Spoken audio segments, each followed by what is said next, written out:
Rock 92.7, what's up, rockers? It's Mihaela, and it is time for another episode of Mihaela's Music Moments.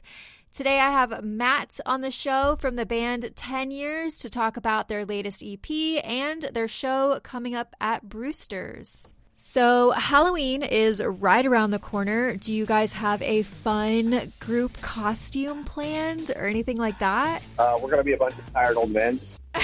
Right? Yep. I feel that. No, it's honestly just crept up so fast. I don't think we even talked about it, honestly. Oh, well, might I suggest Alvin and the Chickmunks? Because I think y'all would kill it. That's actually not a terrible idea. It's pretty simple, too. We just need a hat and shirt, basically. Exactly. Okay, if you guys do it, y'all have to tag us and, give us credit, because it was my idea. That is definitely your idea. I will not take credit now. Okay.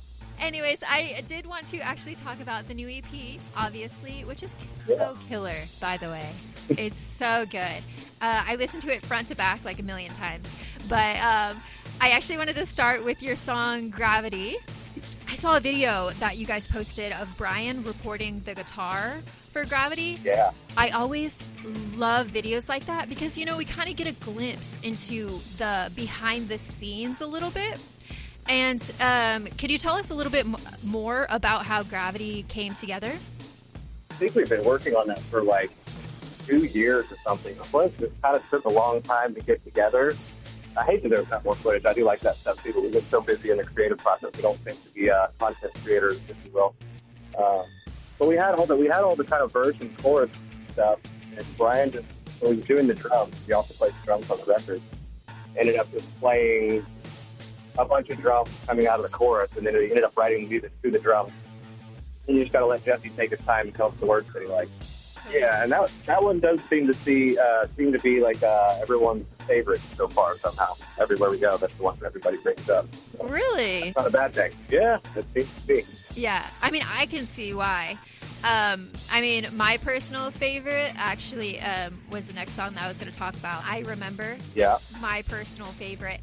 And I don't know, I may be totally off base by saying this, but it kind of gave off a little bit of Linkin Park vibes, in a good way.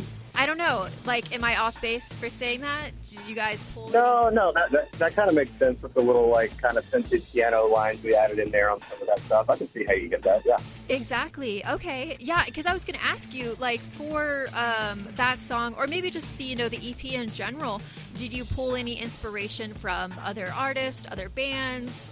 I myself, we always are. I don't know if we're always fully conscious of it, but right. I do myself, in my off time, liking a lot of electronic music, so a lot of the pianos and kind of synth sounds here and there are stuff that I'll try to jam in there if they'll let me get away with it sometimes. Just out of curiosity, is there any bands or artists that you guys listen to that would surprise fans? Oh, probably. I'm going to draw a blank though. I did really like the new Sleep Token stuff. It took me a long time to do. A little poppier than I normally like stuff. Oh, okay. I didn't know if, you guys were Taylor Swift fans or something. No, not really. Yeah, that would be super. We're not hiding super secret pop fantasies over here or anything, I don't think. Yeah, no, I couldn't imagine it, but hey, no judgment here. Then tell me this, where do you guys grab your inspiration from? Anything we try to just get back to who we've always been and kind of add in the new influences of whatever, we're not the same people we were 20 years ago, started this thing, but I think no matter what we try to use or do, we kind of end up sounding like ourselves, and I don't always know where the new inspiration come from. Right, yeah, and I think I actually read somewhere that you guys had mentioned that you guys really like to stay true to your roots and true to yourselves, so I can really appreciate that. We never really go in trying to write the hit. We just kind of try to write the most memorable thing and do it in a way that we are happy with, really. Yeah, and I think it shows definitely in your EP. I'm sure you guys are really proud of it. Yeah, it's good to finally get it out. We've been working on it for a good long time. Yeah, that's what I've been reading. I also read somewhere that gosh, I can't remember if it was Jesse. Maybe he said something that there is another album coming out sometime in 2025.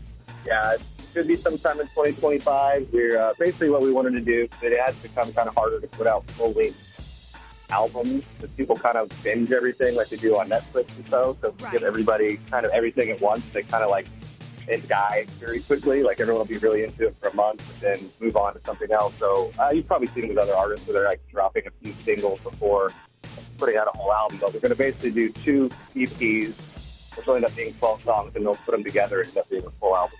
Okay. Well, I definitely can't wait for that. And I'm sure our fans are too. Is there anything that we can expect from the new album that you'll be releasing in 2025? Ooh. You know, I can't say because it is not done, but we have decided possibly to lean into a lot more of a heavy groove. We'll see if that's how it turns out. Okay. We always have a plan, but it has kind of taken its own path at a certain point. So Right. I want to see people's heads nodding in the crowd, you know? Yeah. Okay. Gosh, I'm excited for that. And also, correct me if I'm wrong, but that's going to be like your 10th full-length album, right? Oh, man. I don't even know. I'd have to count them up. Okay. Yeah, I think you definitely should because I counted on Spotify, so maybe I'm wrong, but I think it's your 10th. No. Yeah, that sounds right. We'll go with that. We'll go with that. I don't know. Okay. You're probably more right than me. Well, I mean, 10 obviously is your number. Yeah. So I was This one has to be the best then, right? yeah, I mean, that's what I was thinking, but you said it. But, I follow where you're going.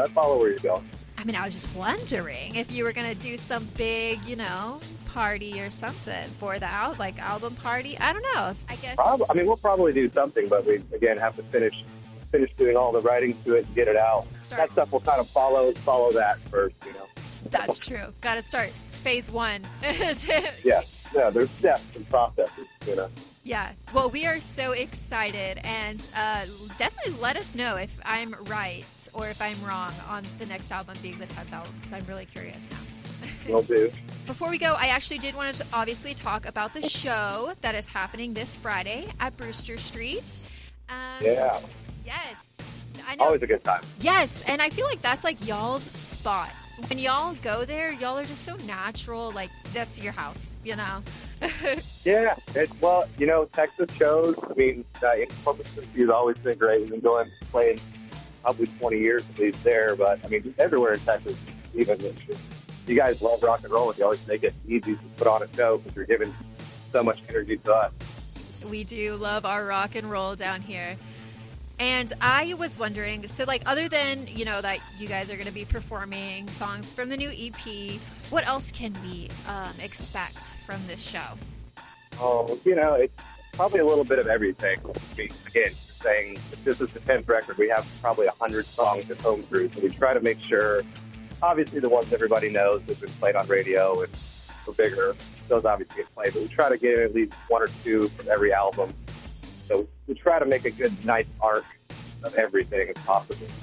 Yeah, and now that you say that, I always wonder, like, how, bands that have a huge catalog, like, how do you choose, Because if it was me, I would want to play every single song, But you can't. Yeah, so. It's really actually one of the hardest things we do. But it's usually in a live setting, you want to go with the highest energy you can get, just because people want to, kind of release and jump around and scream. So we'll usually lean that way. We are doing a couple of the songs in a kind of acoustic way towards maybe a little after the middle of the set, just to give it a little break and a breather and a little extra vibe to it. Oh, okay. But it's usually going for the energy. Like, how can we keep everybody going, Exactly. Yep. Totally understand what you're saying. And then actually, speaking of acoustic, so after the show, you have one more show in San Antonio, and then you go on an acoustic tour. We're doing, I think, five shows with Theory. Yeah, acoustic tour. They wanted us to do the whole thing, but we've been out since August, so everyone kind of needs a break, I think. So we're basically going to route ourselves with them back to home in Tennessee. Well, I'm really excited. I know that Corpus is really excited. And, I just want to say that you guys sound like you're just in a really good spot right now in your careers, in your personal lives. And so I really commend that. Thank you. Yeah, everything seems to be going well. We've kind of figured out the path to work and a path to donuts. So I guess before we go, is there anything else you would like to say? I'm just going to say we love you, Corpus, and we'll see you Friday. Well, that's all I got for you guys today. Thank you so much for listening. And thank you to Matt from 10 Years for taking the time out of his busy schedule to answer my 1,000,001 questions. You can catch 10 Years live at Brewster Street this Friday, October 25th. Tickets are on sale now at brewsterstreet.net. And coming up, I got The Optimist by, of course, 10 Years. Stay tuned, only on Rock 92.7.